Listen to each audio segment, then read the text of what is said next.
everybody, and welcome to another exciting episode of Daily December 2019. This is day 17. I am still behind, but I'm getting closer.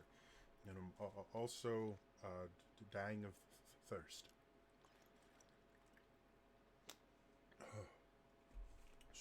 So, a while ago, I told some horror stories of being an Adventurers League local coordinator.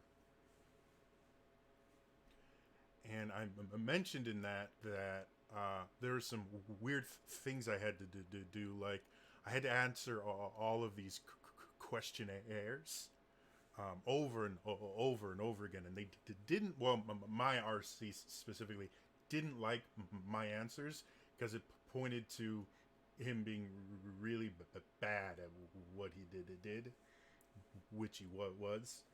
Um, so my last video, I mentioned I was gonna. I mentioned my other first character that I played a lot of, which was my sword mage.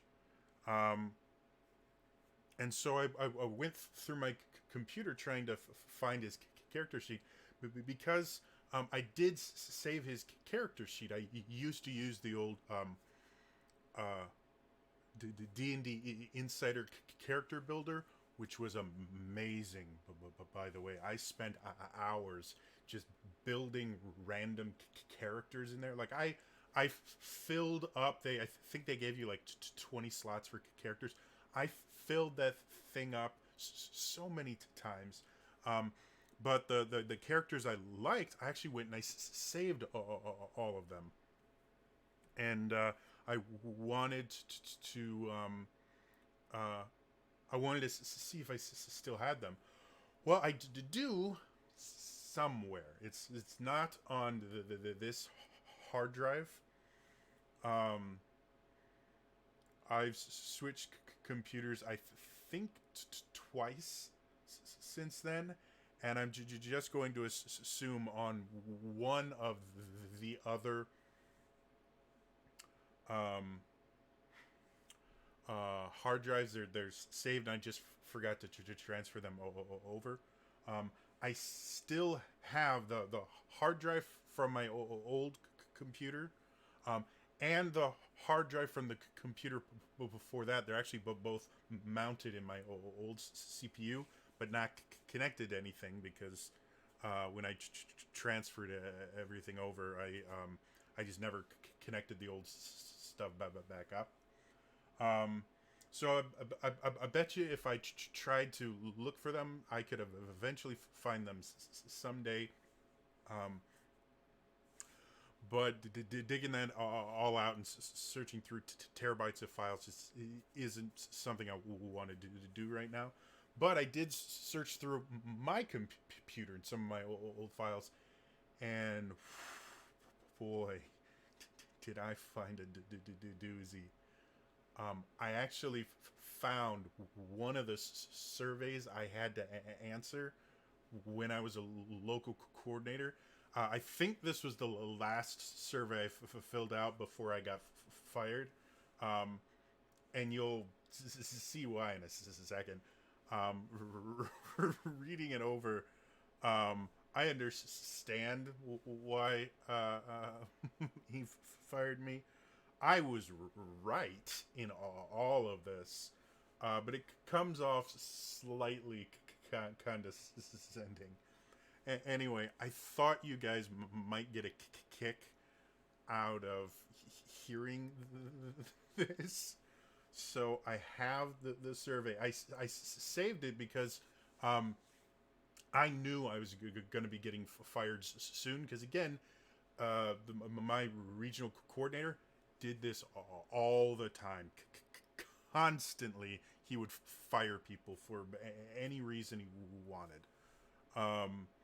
So I knew it was coming, and so I saved the questionnaire and answers, so I could send them to my buddy, so we could talk them over and laugh about this, because it was really funny how important he thought he was,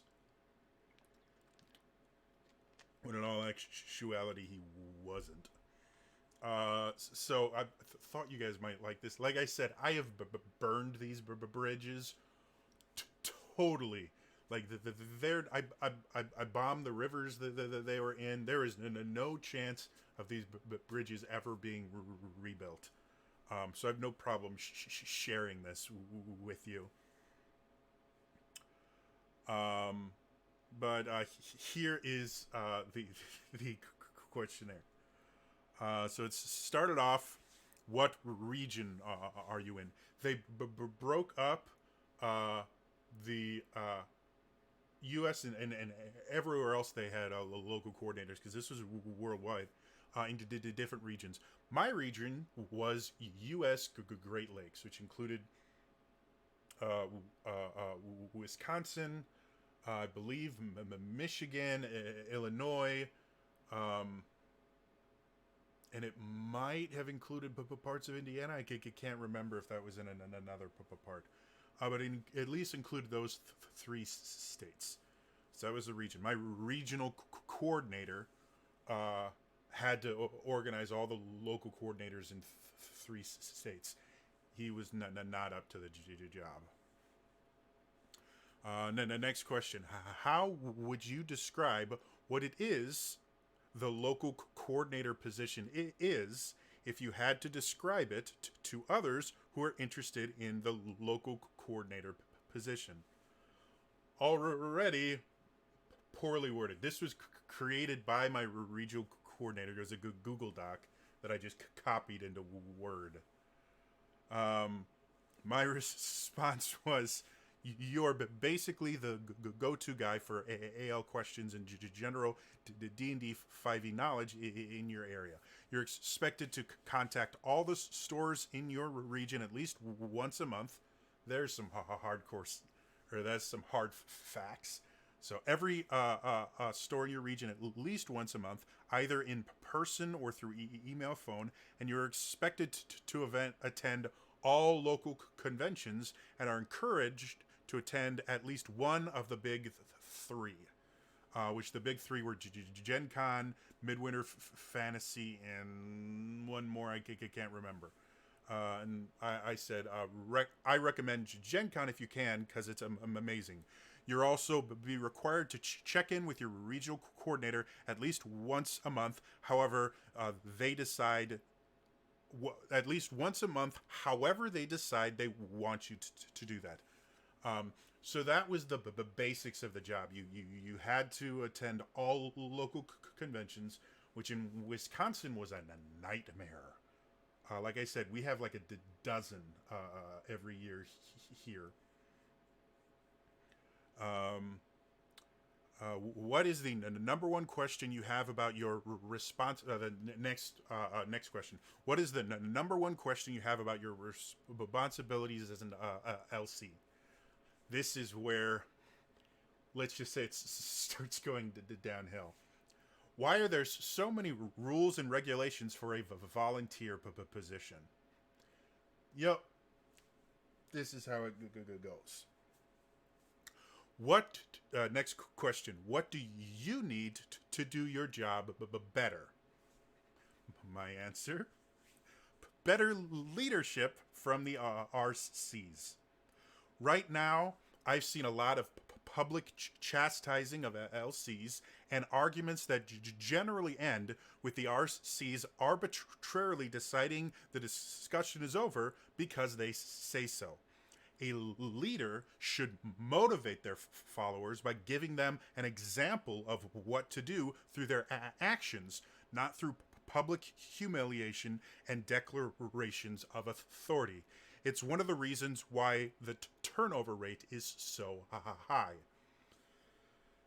Yeah, if any of you are wondering why my RC decided to fire me, I think I'm making a good point argument for it right here. Next question. I've got cotton in my mouth right now. It is killer. Next question. What would you change about the position if you could? Now, again, this is a document written by my regional coordinator. None of this was part of being an RC until he got involved. My answer to what would you change? Remove the entire responsibilities document and replace it with the first sentence from my first answer to this questionnaire, which was, you're basically the go-to guy for AL questions and general D&D 5e knowledge in your area. That's all the volunteer position should be. I continue my answer. I've written job descriptions for managers that weren't that long.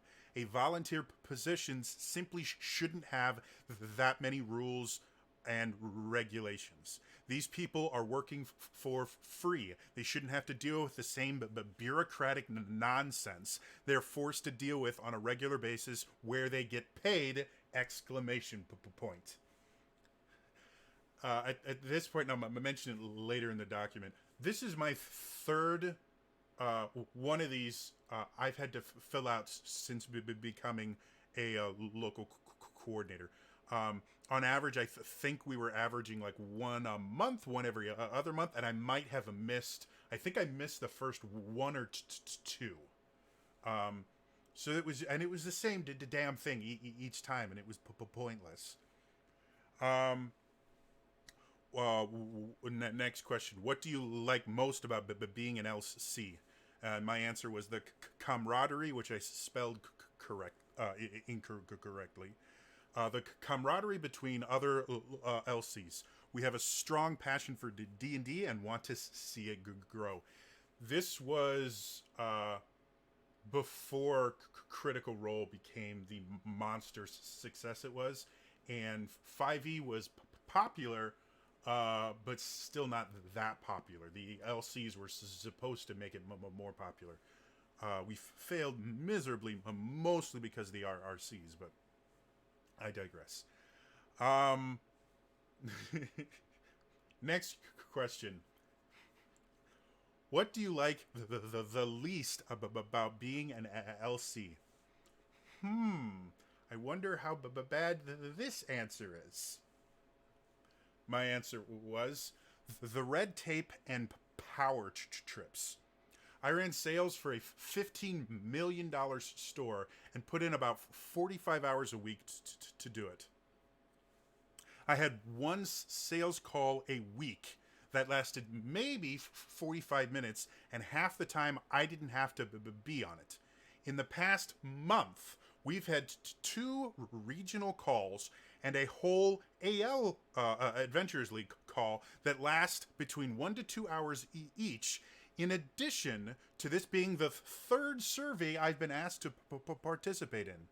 I saw multiple times a person ask a question and be told it was answered on the call and they should watch the call instead of asking questions. I've seen RCs make long posts about how we should respect them and post where they've ganged up on a single LC for disagreeing. Even when my store was doing poorly, my district manager never publicly chastised me beyond stating my sales numbers, and he never had multiple district managers come in to back him up when I disagreed with his interpretation. I was also never told I had to respect him or I would be fired. That's textbook hostile work environment. I think it's safe to say I was kind of fed up with the group by now. And then the best part, he always left a general comments section to where I went to town. The Adventurers League has the possibility of being something great. but too often personality and power trips get in the way of progress. And to quote, remember the Titans, attitude reflects leadership, Captain. We need strong leaders to lead this group, not bosses who dictate orders and expect them to be followed without question. We're all doing this because we love D&D. Let's focus on that instead of who has the last word or who we should respect. That was the end of that. Again, this was my third one, and I think my first one was the only one where I was mostly tame. Like I tried to be as diplomatic as possible. The second one I just went to town. The third one I just didn't give a fuck at that point. Because again, I was the only local coordinator in the greater Milwaukee area, which was massive. Or technically, I believe it was all of southeast, southern Wisconsin. The only other local coordinator I believe was way up in Madison, which is a completely different region. So yeah. That was the really pointless, stupid questionnaire. And again, when you just read the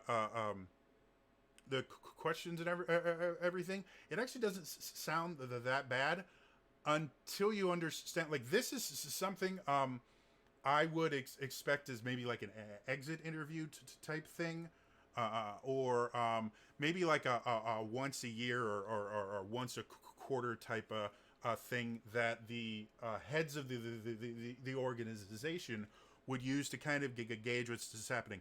This was a monthly questionnaire that the only person that looked at it was my regional coordinator, who spent more time firing people than he did literally doing anything else, other than going on Facebook and saying hashtag AL underscore RC. I am the law.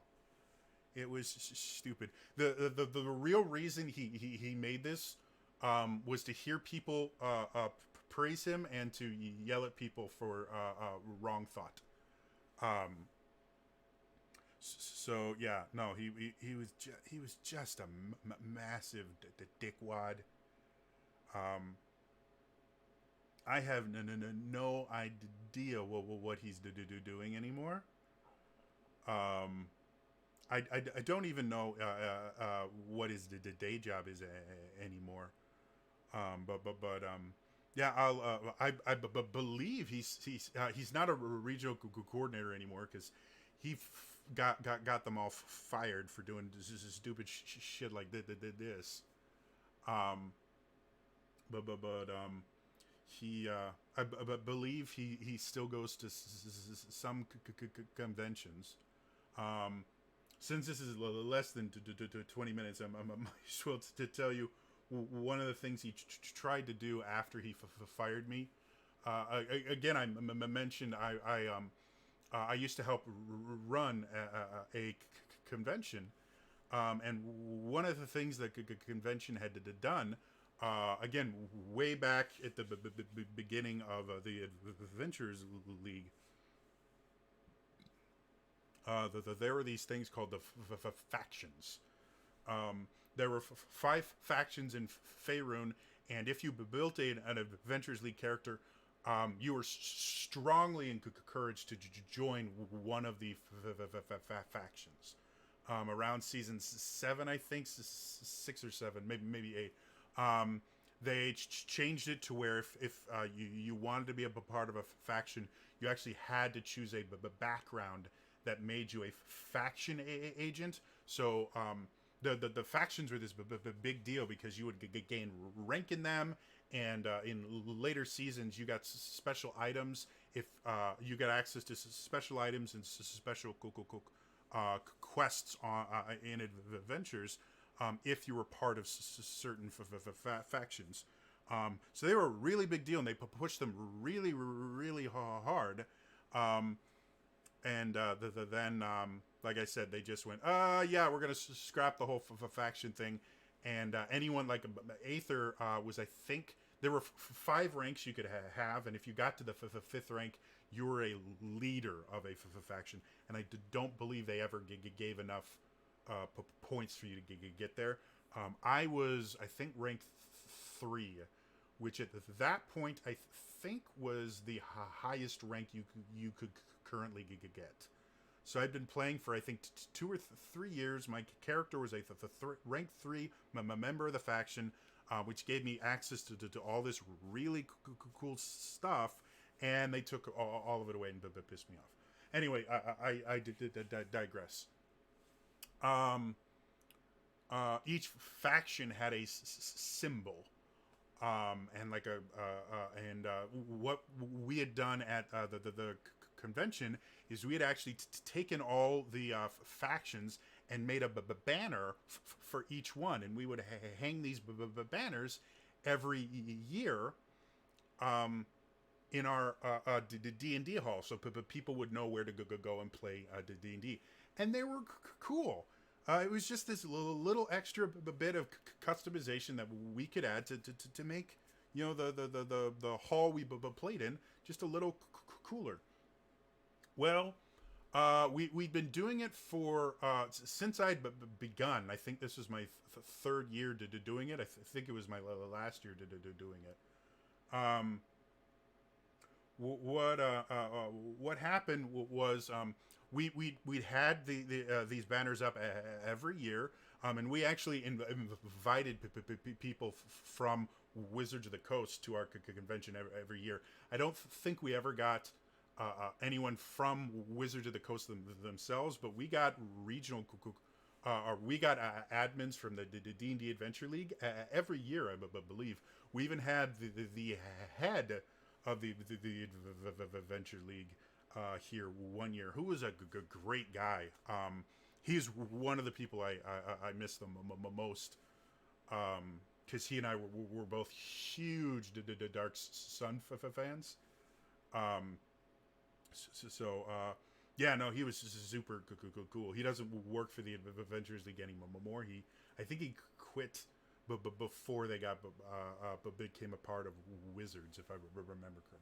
But anyway, so we had people from the high ups, basically, and they had seen these banners and commented on how much they liked them. Well, my old RC, whom we had actually extended an invitation to. We didn't offer him a free badge or anything, but we said, hey, if you want to come, we'd love to have you. I didn't like him, but it was the mature thing to do. What he did was he got someone else, because he never set foot in my convention. That was how strong the dislike of each other was. He had someone take pictures of the banners and send them to him, and he contacted Wizards of the Coast and tried to report us for copyright infringement, because the symbols themselves were copyright material. They were created by Wizards of the Coast. And so he tried to get the convention like fined or shut down or whatever. That's how much he didn't like me. I got told by one of my contacts in the Adventures League at that point, hey, we're calling him Fred. That's not his name, but it works. One of my friends said, hey, Fred's trying to cause us a stink. I'm like, what? Well, he contacted Wizards of the Coast and is trying to get you guys in trouble for copyright infringement. Said, really? For what? He's like, for the banners. I'm like, but we've had Wizards of the... Like, we've taken pictures of the banners and the Wizards of the Coast people and posted them on Twitter. The Wizards of the Coast staff have said, wow, that's really cool. And my friend's like, yeah, he's trying to stir up trouble. And sure enough, we got contacted by Wizards of the Coast through one of the admins whom we had invited every year, and he came every year, and he was a wonderful guy. I still I don't stay in. I haven't talked to him in forever. But we're still Facebook for friends, and I follow him on. We to talk through to Twitter every so often. Um, but he comes up to me and goes, "Hey, yeah, we just wanted to let you know somebody contacted Wizards of the Coast about your banners being copyright infringement." And I go, "Yeah, Fred did it." He's like, "They did it anonymously, so obviously I have no idea who it might have been." Yeah, it was Fred. I said, "Yeah, so we can take him down. What's going to happen?" He goes, "Oh, no. Don't worry. Those specific images that you guys used were supposed to be made public domain and released as part of the fansite kit. Somebody just forgot to upload them. Is all. So you guys are 100% in the clear, and this is actually an email from Wizards of the Coast giving you guys permission to use those. So if anyone else tries to make us think about it, you actually have official position permission from Wizards of the Coast to do this until it becomes public domain, and then you don't need it." So yeah, that horrible RC that I said all that shit to. He actually tried to get my convention fined or shut down. That's how much of a baby he was. So anyway, that's another AL horror story. If you guys like it, I have more stories from being in the Adventurers League. Not all of them are horrible. Like I mentioned in my last video, some of them are really fun. And organizing was one of my favorite things, and I did before all this happened, and I can't anymore. But it's one of the things I took pride in, that with the literally we have like a dozen conventions in Wisconsin, and yet I had people that would single me out in other conventions I had attended to tell me, "Hey, we loved your convention this year. It was our favorite. We're definitely coming back next year. You guys run such a great convention." Yeah. Anyway, let me know if you guys want more stories in the comments below. Otherwise, that's all for me today. And I'll see you guys tomorrow, where hopefully I'll be able to catch up. All right? Bye.